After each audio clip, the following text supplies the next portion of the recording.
हुए ठाकुर जी। उसके पीछे कारण बताते हैं कि इंद्र की क्रिया से ब्रजवासियों का सामीप्य बना ठाकुर जी से, इसलिए ठाकुर जी ने इंद्र को कुछ नहीं कहा। इस प्रकार गोवर्धन धारण लीला ठाकुर जी की हुई। सब बड़े आनंद में आ गए, ब्रजवासी झूमन लगे, नाचन लगे, आनंद करन लगे। ठाकुर जी को गोद में उठा करके उछल उछल करके सब नृत्य करने लगे। लाला ने हमारी प्राण रक्षा करी, श्री कृष्ण ने हमारी प्राण रक्षा करी। गायों ने भगवान का नाम गोविंद रखा।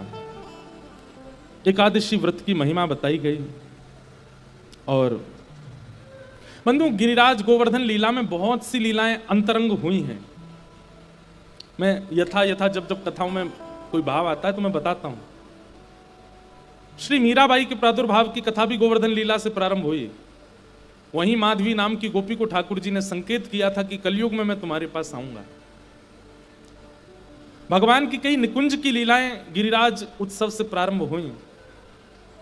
और सबसे बड़ी बात बताएं, यशोदा मैया के चित्त में श्री ठाकुर जी एक अद्भुत रूप में विराजमान हुए श्री गोवर्धन लीला के बाद।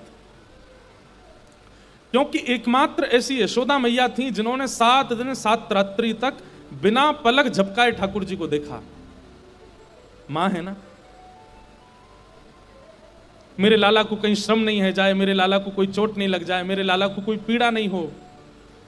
इसलिए श्री यशोदा मैया अपलक नेत्रों से लाला को देख रही हैं।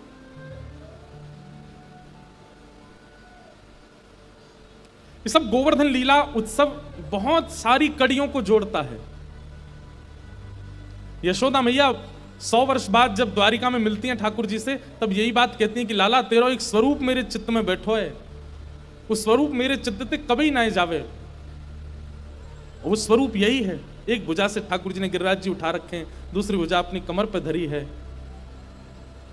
कई भाव एक ही भाव में प्रस्तुत हो जाते हैं। ठाकुर जी ने इस प्रकार गोवर्धन लीला की। तत्पश्चात रास पंचाध्यायी का प्रसंग प्रारंभ हुआ।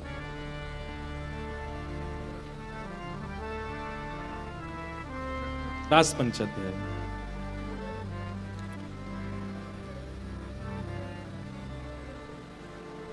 भगवान पिता रात्रि शरदोत्फुल्ल मल्लिका विक्षरन्तुं मनश्चक्रे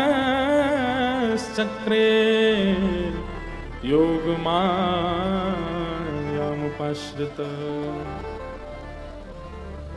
शरद पूर्णिमा की रात्रि आई। बंधुओं, बहुत ध्यान से सुनिएगा। रस और रास में एक विशिष्ट परिभाषा हम कई बार बता चुके हैं। व्यक्ति के द्वारा भगवत प्राप्ति के क्रियाएं होना वो सब रस कहलाता है, और ठाकुर जी के द्वारा भक्त प्राप्ति की क्रियाएं होना वो रास कहलाता है। आप योजनाएं बनाते हो ठाकुर जी से मिलने की, वो रस है, पर ठाकुर जी योजना बनाते हैं आपसे मिलने की, वो रास है। और इस रस और रास के बीच में कई प्रसंग, कई कथाएं। मीराबाई इसलिए श्रेष्ठ हैं क्योंकि उनके साथ रास हुआ। तुकाराम जी, नामदेव जी महाराज इसलिए श्रेष्ठ हैं क्योंकि उनके साथ रास हुआ। हमारे साथ रास नहीं हुआ, हम अभी रस में ही हैं। हम वृंदावन जाते हैं, हम बिहारी जी जाते हैं, हम राधा रमण जाते हैं, हम गोवर्धन जाते हैं, हम राधा कुंड जाते हैं, हम कृष्ण कुंड जाते हैं, हम भरत 84 कोस जाते हैं, हम पंढरपुर जाते हैं, हम द्वारिका जाते हैं, हम जगन्नाथपुरी जाते हैं। ये सब रस है। लेकिन किसी दिन श्री जगन्नाथ जी अगर उल्लासनगर आ जाएं, वो रास है। पंडरीनाथ कभी आपके पास आ जाएं, वो रास है। और एक प्रकार से कोई अन्य भाव में मत लीजिएगा, पर ये 7 दिन के लिए श्रीमद् भागवत जी उल्लासनगर आती हैं, ये रास है। आपको नहीं जाना पड़ा, भागवत जी आए। कल गिरधरलाल जी यहां मंच पर पधारे, ये रास है, ठाकुर जी आए। पर इनमें भी एक चीज ऐसी है, निमंत्रण दिया गया है। कथा के लिए निमंत्रण दिया गया, मंच पर ठाकुर जी आए उसके लिए निमंत्रण दिया। जहां निमंत्रण ही नहीं दिया गया, तब ठाकुर जी आ जाए, वो रास है। उसमें निमंत्रण नहीं दिया गया है, बिना निमंत्रण के व्यवस्था सारी की गई है, पर निमंत्रण नहीं है। समझ रहे हैं बात को? व्यवस्था सारी की गई है, योजना सारी बनाई गई है, लेकिन निमंत्रण नहीं देगा। गोपियां हर दिन प्रतीक्षा करती हैं ठाकुर जी ने चीरहरण किया था तब संकेत कर दिया था कि हम शरद पूर्णिमा पर रास करेंगे।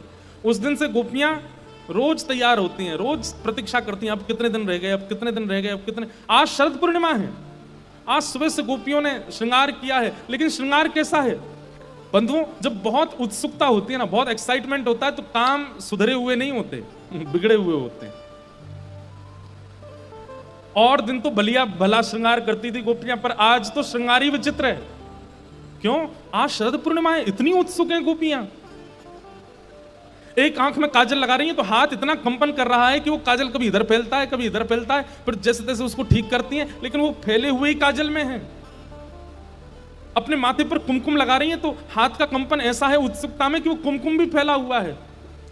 जो वस्त्र धारण किए हैं वो सब भी अत्यंत उत्सुकता के कारण वो जहां व्यवस्थित होने चाहिए वहां व्यवस्थित नहीं है। आज अपने केश भी काढ़े हैं तो वो केश भी अव्यवस्थित से हैं।